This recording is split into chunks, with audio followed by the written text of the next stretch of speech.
रानू, कल मैंने चील को यहाँ पर उड़ते देखा था और जंगल में ठंड भी बहुत बढ़ गई है। हाँ कुकू के पापा, आप सही कह रही हैं।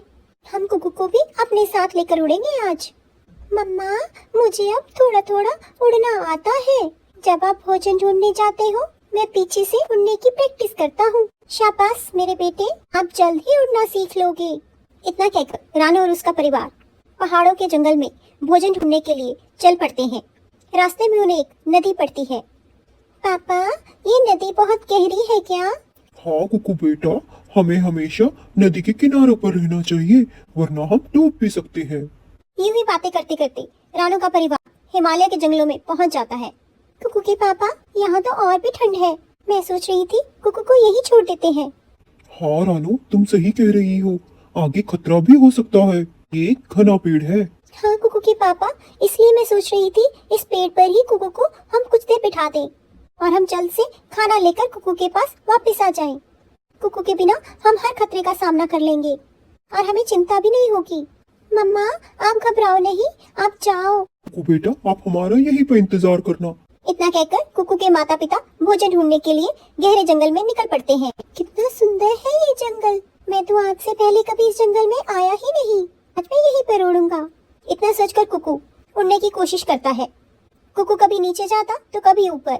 उसे उड़ने में तो बहुत मजा आ रहा था। धीरे धीरे उसे उड़ना अच्छे से सीख लिया और वो उड़ता उड़ता ऊपर आसमान की ओर जाने लगा। कुकू को पता ही नहीं चला वो उड़ते उड़ते कौन सी दिशा में आ गया। वो बस आगे बढ़ता ही जा रहा था। कभी वो दाएं मुड़ता, कभी वो बाएं मुड़ता, पर उसे वो घना पेड़ नजर ही नहीं आ रहा था। तभी वो थक हार कर एक पेड़ पर बैठ जाता है। ये मैं कहाँ आ गया? वो पेड़ मुझे नजर क्यों नहीं आ रहा? मम्मा पापा मेरा इंतजार कर रहे होंगे। मैं अब वहाँ पर कैसे जाऊँ? शायद मैं इस दिशा से आया था। इतना सोचकर वो दूसरी दिशा में उड़ने लग जाता है, पर इस तरफ तो वो घना पेड़ था ही नहीं। इतने में कुकू के माता पिता लौटकर वापस आ जाते हैं। कुकू, कहाँ हो आप? देखो मम्मा पापा आ गए। रानू, कहाँ गया हमारा बेटा? आसपास तो कहीं नजर ही नहीं आ रहा। कहीं उसे किसी ने खा तो नहीं लिया?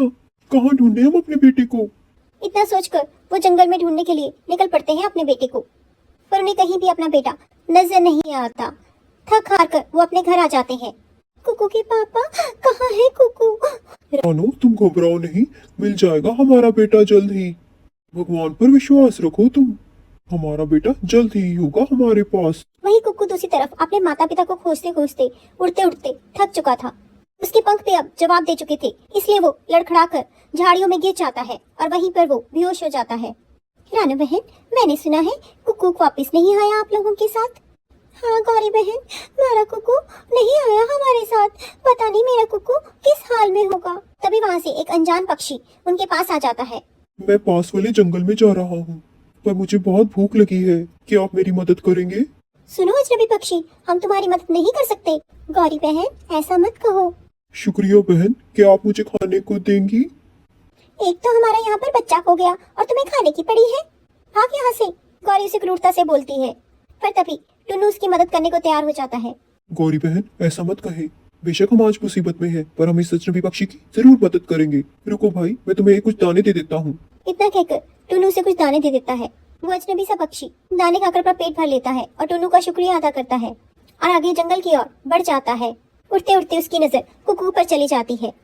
अरे, ये कौन है झाड़ियों में? मुझे इसकी मदद करनी होगी। इतना सोचकर वो कुकू के पास जाता है। ये तो कोई चिड़िया का बच्चा है। हाँ, वो काली कवि तो कह रही थी उनका बच्चा खो गया है। शायद ये उसी चिड़िया का बच्चा है। मुझे इसी चिड़िया को देना होगा। इतना सोचकर वो उसे झाड़ियों से बाहर निकालता है और अपने साथ रानू के घर की ओर लौट पड़ता है। जंगल में काफी रात हो चुकी थी, पर वो पक्षी बिना डरे रानू के घर की ओर बढ़ता जा रहा था। वही रो रो कर रानू और टुन्नू की आंख लग गई थी। तभी उनके दरवाजे पर दस्तक होती है।